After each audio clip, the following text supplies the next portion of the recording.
Meus irmãos e irmãs, neste momento vamos comungar da palavra de Deus. Eu gostaria de meditar o evangelho que a gente está lendo, que é o evangelho de João. É uma passagem que a gente entende bem, lembrando que Jesus está conversando com o Senhor. Ele é chamado, como era o nome do homem? Nicodemos. Jesus está tendo uma conversa com Nicodemos. São João faz questão de dizer que ele caminhava de noite. Estranho, né? Principalmente para aquela época, ninguém andava de noite. Ninguém andava de noite. Mas porque São João está jogando com os símbolos, ele andava de noite porque ele estava nas trevas, entendeu? Mas ele era um cara legal, ele era um fariseu, era um homem fariseu, era o Nicodemos. Talvez com vergonha dos companheiros também, dos amigos, né? Como é que ele era o chefe dos fariseus e se sentiu fascinado por Jesus e queria encontrar e falar com ele. Então João disse que ele foi de noite, escondido. Mas também tem esse significado das trevas. Era um homem que vivia nas trevas porque não conhecia uma coisa que Jesus vai revelar hoje para nós. E eu e você talvez possamos estar nas trevas, a gente nem sabe. Porque lembre, esse Nicodemos não era uma pessoa perversa, era um homem bom, ele era um praticante da lei, tá bom? Mas ele estava nas trevas. Por quê, padre? A gente vai ver agora. Jesus disse: Nicodemos, é preciso nascer de novo, é preciso nascer de novo. Do mesmo modo como Moisés levantou a serpente no deserto, assim é necessário que o Filho do Homem seja levantado.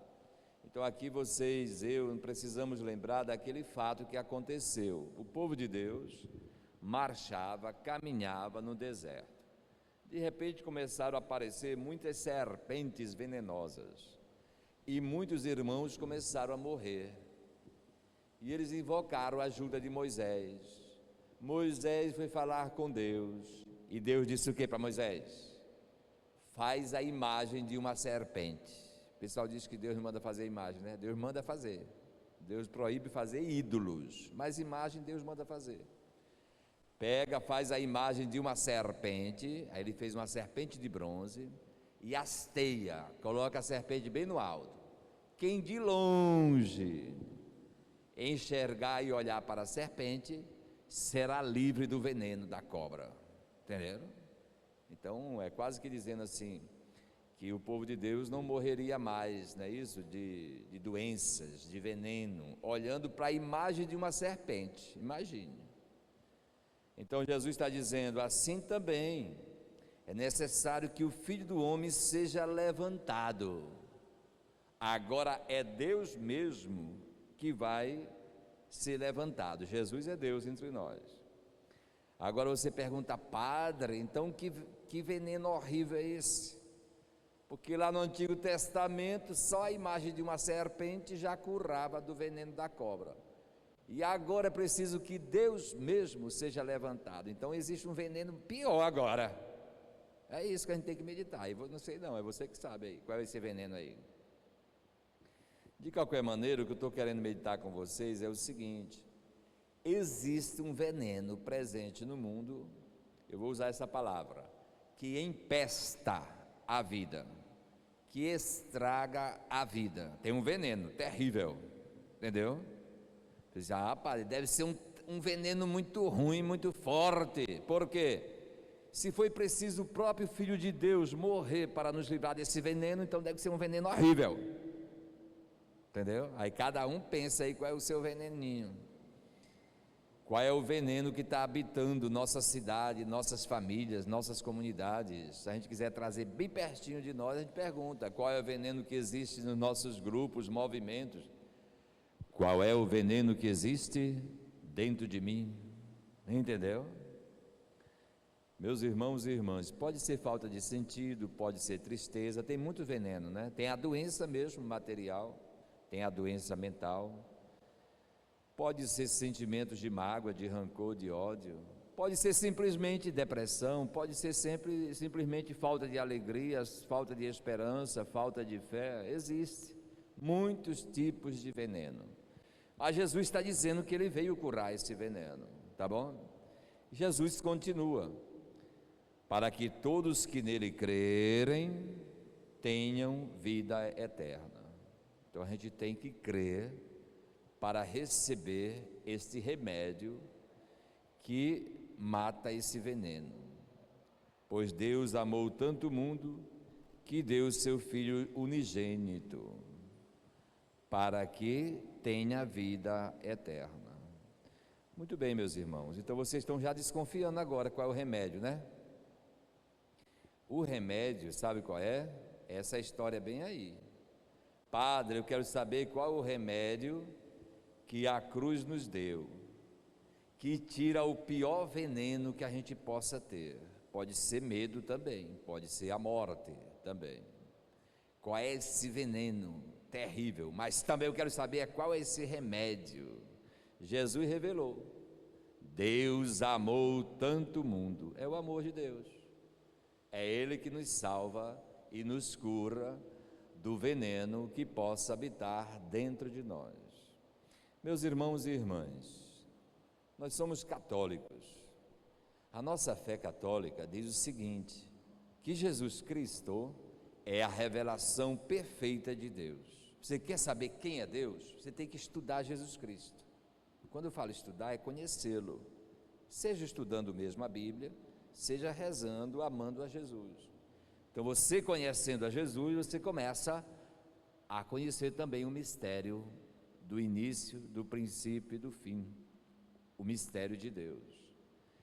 E a cruz revela para nós, e Jesus revelou para nós, a Santíssima Trindade.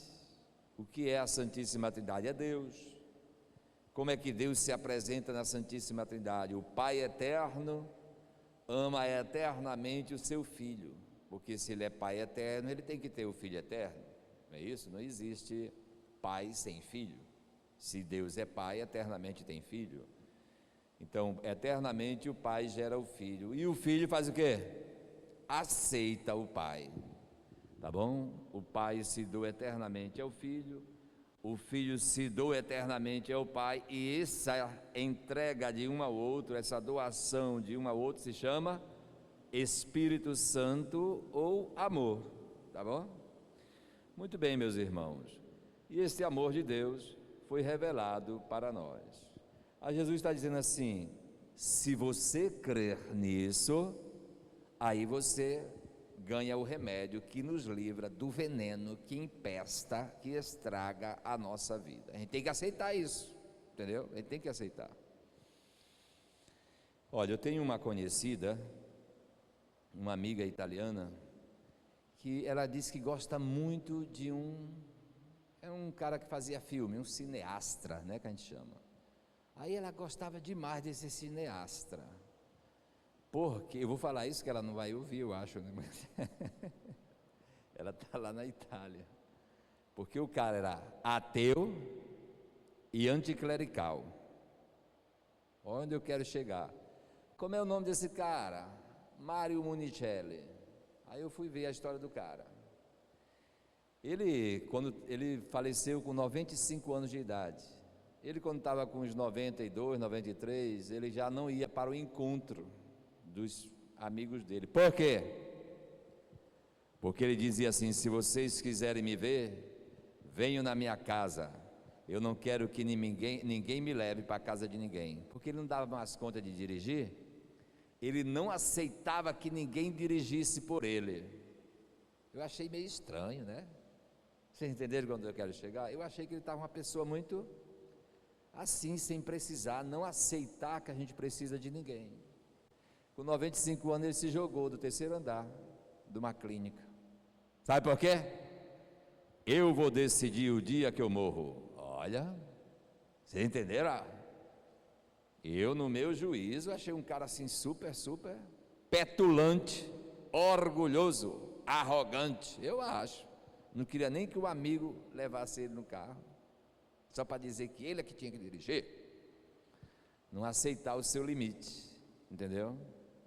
Eu estou falando isso, gente, Porque na dinâmica do amor é isso, né? Você tem capacidade de doação e de recepção. O pai eternamente ama o filho eternamente ama o pai. Um aceita o amor do outro, a presença do outro, a pessoa do outro. Então, o que é que eu estou querendo meditar aqui? Jesus disse: olha, ou você crer nisso, nessa realidade do amor de Deus, ou a sua vida será empestada, estragada. Você vai sobreviver, mas não vai viver. É isso que Jesus diz. O Pai, Deus amou tanto o mundo, não vim para condenar o mundo, mas para que o mundo seja salvo. Então, meus irmãos, mais uma vez Jesus nos chama a crer.